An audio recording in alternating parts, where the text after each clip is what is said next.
Yo confieso que estuve en una mesa de debate al respecto, entonces me había informado, te había visto a ti, pero no sabía, o sea, como la profundidad de el escándalo que de la robadera, o sea, es todo un esquema de ver cómo se bajan eh, fondos por todos lados para que al final de cuentas nadie sabemos a dónde, y esto es dinero público, ¿no? Aquí yo tengo dos preguntas más, pero antes de pasar a las preguntas, nada más decirle a la gente como que creo que en general muchas veces se habla de estos crímenes de cuello blanco como si fueran crímenes que no tienen consecuencias en la vida de la gente, o por lo menos no consecuencias directas. Y creo que en específico, este caso nos abre muchísimo los ojos de ver cómo un caso de corrupción de este tamaño tiene consecuencias en la vida de las familias de Pasta de Conchos, ¿no? Es gente que perdió a sus seres queridos en una tragedia y que hubo un grupo de personas, en este caso del foro consultivo, que salieron a defender y a tratar de tapar la responsabilidad que tenía, en este caso, Grupo México, las autoridades, etcétera. Entonces, esto tiene un efecto directo en la vida en la justicia, en la impartición de justicia, en el derecho a saber la verdad de la gente, ¿no? Y justo a mí para mí este es el centro de la discusión, ¿no? Más allá de cualquier otra cosa, lo más grave para mí es justamente esta relación, el vínculo entre la casa y el tema de Pasta de Conchos, que a mí me parece muy curioso. En Momentum entrevistaban a la doctora Gabriela, no me acuerdo cómo pronunciar su nombre, que tú sí lo puedes pronunciar, de ella, y le preguntaban de dónde salió el dinero de la casa, ¿no? O sea, porque ahí lo que se dice es que hay un vínculo entre el dictamen que hicieron con respecto a Pasta de Conchos y la casa, y nunca supo contestar. Y le decían, pero ¿cómo es posible? Decía, es que esa no fue mi administración. Decía, pero ¿cómo es posible que estás en medio de este escándalo? Bueno, si yo estuviera en medio de ese escándalo, lo primero, y no tuviera nada que esconder, lo primero que haría sería decir, bueno, aquí está, esto es lo que pasó, de aquí viene el dinero de la casa, porque es obvio que te van a preguntar eso. Y luego Julio Astillero entrevistó a José Franco, me parece que era otro de los directivos, y lo mismo, ¿no? Tampoco voy a decir. Entonces, ahora que tú ya nos mencionas pues hay una diferencia de 23 millones que no se puede explicar de dónde vienen, ¿no? Entonces, bueno, nada más como para resumir bueno, el grandísimo escándalo. Y yo, bueno, también quería felicitarte por el gran trabajo que hicieron todos ustedes en Poder, y la verdad que, pues qué bárbaros, ¿no? Felicidades por el trabajo, porque esto, pues ustedes lo llevan haciendo o lo hicieron desde antes de que esto fuera un escándalo, ¿no? Y llevaban informándolo. Y pues mi pregunta, y luego nada más ver con qué quisieras tú cerrar, es si estos fideicomisos que mencionas, los dos fideicomisos, son de los que se trataron ya de quitar, o siguen ahí en pie, ¿cómo funcionaban? Sí, de hecho, bueno, el fideicomiso del FONINS, que es, digamos, el foro consultivo funcionaba jalando dinero de dos lados, del fondo F002 y del FONINS, que el FONINS es un fideicomiso y el fondo, digamos, es nada más la estructura por la cual envían dinero para proyectos educativos. Entonces, justo cuando Andrés Manuel en la mañanera dice que va a cerrar los fideicomisos, es que el CONACYT, por acato al mandato presidencial, desaparece este proyecto financiero, y es que dan las autoridades del CONACYT con este caso que ocurre aproximadamente 2 o 3 meses después de que nosotros en Poder publicáramos todo el escándalo, ¿no? Bueno, estas personas intentan desaparecer el foro consultivo, dado que ya no había una figura fiscal para sostenerla, y se emite un cheque de 7 millones de pesos para finiquitar las relaciones laborales con cualquier persona que estuviera adherida, digamos, laboralmente a la estructura de CONACYT a través del Foro Consultivo Científico y Tecnológico, y es el personaje de Adriana Ramona, quien, dicho sea de paso, es quien recibió sueldos superiores al de presidente de la República, aproximadamente 1,000 pesos más que Andrés Manuel López Obrador, quien inicia o quien judicializa el caso, es decir, se les intenta liquidar tras la desaparición de estos fideicomisos, y como ocurre toda esta trama o la razón de origen por la cual ahora mismo estamos discutiendo el tema es porque Adriana Ramona, a pesar de que estuvo a punto de cobrar el cheque, pues en algún momento se arrepiente porque el cheque es una de las filtraciones que tenemos para continuar la investigación y aparece sellado. Esto quiere decir que ella llegó al banco, se lo sellaron y estaba a punto de cobrarlo, por algo se arrepiente y lo regresa al expediente. Es decir,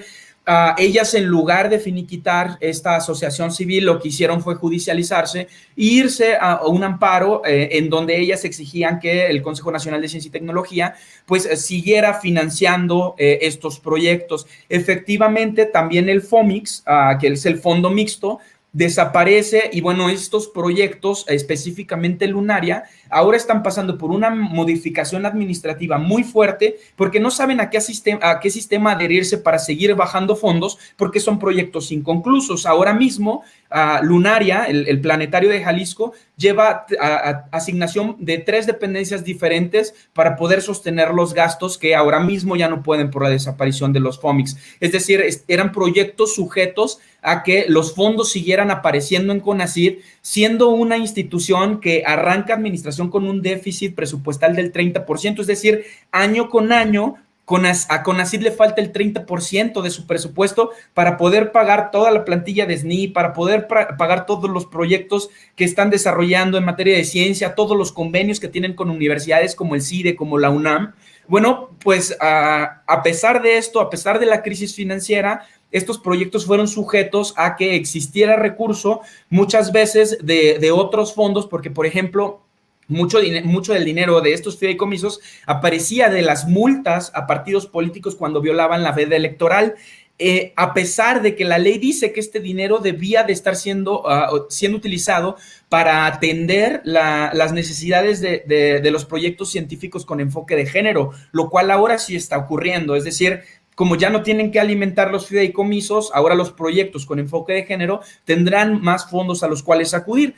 Sin embargo, pues así como pasó con el foro consultivo, pues muchas entidades están en descontento con la desaparición de los fideicomisos, que es importante decirlo, y yo voy a ser súper claro acá, esto es una posición personal, no una posición de poder, porque además ni siquiera tengo calidad para hablar en voz de poder.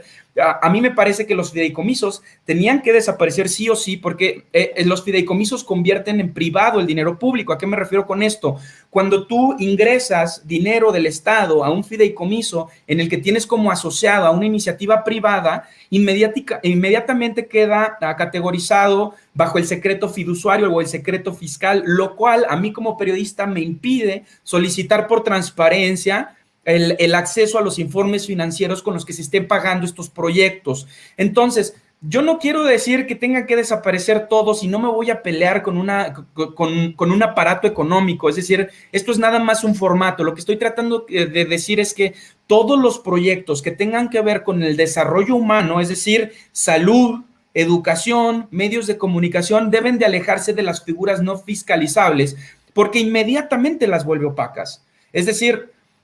cuando tú metes dinero del Estado a una inversión privada y le retiras la facultad de ser fiscalizada por la ciudadanía, pues estás presentando un proyecto que muy probablemente se va a prestar para la corrupción porque está protegida y está protegida por muchos años. Es lo mismo que nos está pasando con el Mecanismo Nacional de Protección a Periodistas. Ahora mismo no podemos saber cuáles son las empresas que están financiando o que están ganando las licitaciones multimillonarias del mecanismo porque está protegida, una, por tratarse de información confidencial, por atentar contra la seguridad de la nación, y dos, porque es un fideicomiso. Es decir, ahora mismo no sabemos si esto de verdad es un negocio del panismo por una figura fiscal que no debería de ser utilizada para esto. Yo creo que a mí me gustaría concentrar el discurso justo en esto, no en si son científicos o no, no en si la fiscalía se está excediendo o no, porque eso corresponde a un juez, no a los periodistas. Los periodistas debemos de estar peleando por la transparencia y porque todos los proyectos con fines humanos o con fines de construir sociedad y democracia estén sujetos a las políticas públicas de máxima difusión y máxima publicidad, que además está estipulado en la Ley Nacional de Transparencia. Esto no ocurre con todos los proyectos de ciencia, de medios, de salud, de educación, debido a que se estuvieron utilizando estructuras financieras que son poco confiables. Ay, totalmente de acuerdo. Al final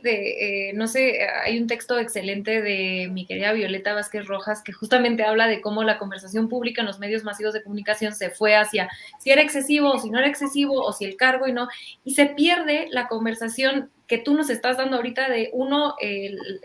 la cuestión ética de dónde se reciben los recursos y qué pasa con los dictámenes que salen en este caso específico de pasta conchos. Y esto que mencionas tú también de los fideicomisos y de la opacidad que esto puede provocar. Entonces, creo que el tema del foro consultivo, al final de cuentas, cuando lo llevamos a ese, y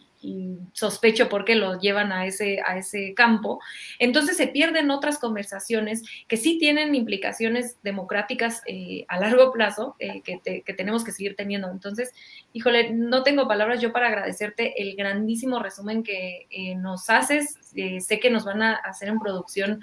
pues tu parte para poderla pues estar compartiendo. Sé que la gente, estoy leyendo aquí los comentarios y la gente está, bueno, fascinada con todo lo que nos explicas y nos informas y te lo agradecemos muchísimo. Yo nada más, pues, ¿con qué quisieras cerrar? Algo que quisieras que la gente supiera. Eso uno, y dos, si nos puedes informar dónde te pueden seguir, dónde te pueden encontrar a ti, a tu trabajo, que claramente es de primerísima. Sí, a mí me gustaría cerrar con que si nos queremos concentrar en un enfoque moral o de apreciación personal, bueno, consideremos las voces de los familiares por las víctimas de pasta de concho. Cristina fue muy clara en mencionar que Fernández Ayas, que dicho sea de paso es el abajo firmante de la reforma energética, no quiso recibir a las víctimas, no quiso escuchar a los dictámenes técnicos y científicos que ya tenían las víctimas, no las quisieron recibir, que ninguno de los integrantes del foro en el momento de presentar el dictamen eran ingenieros en carbón, lo cual era necesario para emitir un dictamen relevante según la propia Cristina y los familiares, y que bueno, el foro entregó un documento que debió haber sido oficial y público a la Secretaría del Trabajo, el cual la administración de Javier Lozano modificó y el foro consultivo jamás salió a reclamar la modificación de un documento oficial. Esto sí que es inmoral. Esto sí que hay que analizarlo y hay que discutirlo. Y el problema es que ahora mismo la discusión se pervirtió, se está concentrando entre quienes están a favor del gobierno de Andrés Manuel y quienes están a favor de las personas científicas, y no se está teniendo una discusión sobre fiscalización corporativa que urge en el país. Es decir, los mecanismos de corrupción seguirán existiendo en tanto no existan periodistas, activistas y sociedad civil organizada que esté dispuesta a salir a exigir cuentas claras del recurso público, y este seguirá sujeto a la cooptación del aparato del capital, es decir, de la iniciativa privada, en tanto la gente no salga a reclamar que los procesos de fiscalización sean claros y transparentes. Sobre seguirnos, bueno, pueden seguir, y invito a la gente a seguir el trabajo de Poder Latam, en redes sociales, en Twitter y Facebook, Poder Latam, y en nuestro sitio web poderlatam.org encontrarán investigaciones al respecto del Tren Maya, encontrarán efectivamente la mafia de la ciencia, investigaciones muy importantes, el caso de Brecht, el caso del aeropuerto, del nuevo aeropuerto de la Ciudad de México, el NAICM. Es decir, Poder es una organización que constantemente está vigilando el poder corporativo y su comportamiento con el Estado, y hay información indispensable para entender la política económica del país. Ay, Ricardo, te lo agradezco yo en el alma y de verdad invito a la gente a que siga el trabajo que están haciendo. A ti te pueden seguir también en Twitter, ahí en sale tu Twitter. Pero pues seguir, ahí creo que mucho del periodismo que se ha hecho en los grandes medios de comunicación ha desprestigiado al gran periodismo que sí tenemos en México como el que hacen ustedes. Y pues yo te agradezco muchísimo que nos hayas tomado la entrevista, que nos hayas explicado, de verdad, el chat explota de puras alabos, te están diciendo que eres un gran comunicador, lo explicas de manera súper clara y yo agradezco muchísimo que nos hayas dado el espacio, tu tiempo, tu conocimiento. Por favor, regresa a tu casa cuando quieras, cuando tengas investigaciones que presentar, por favor, estamos a un WhatsApp de comunicación, te lo agradezco en el alma. Por favor, sigan a Ricardo, te mando un abrazo con muchísimo cariño y gracias por tu información, tu tiempo y todo lo que nos regalas.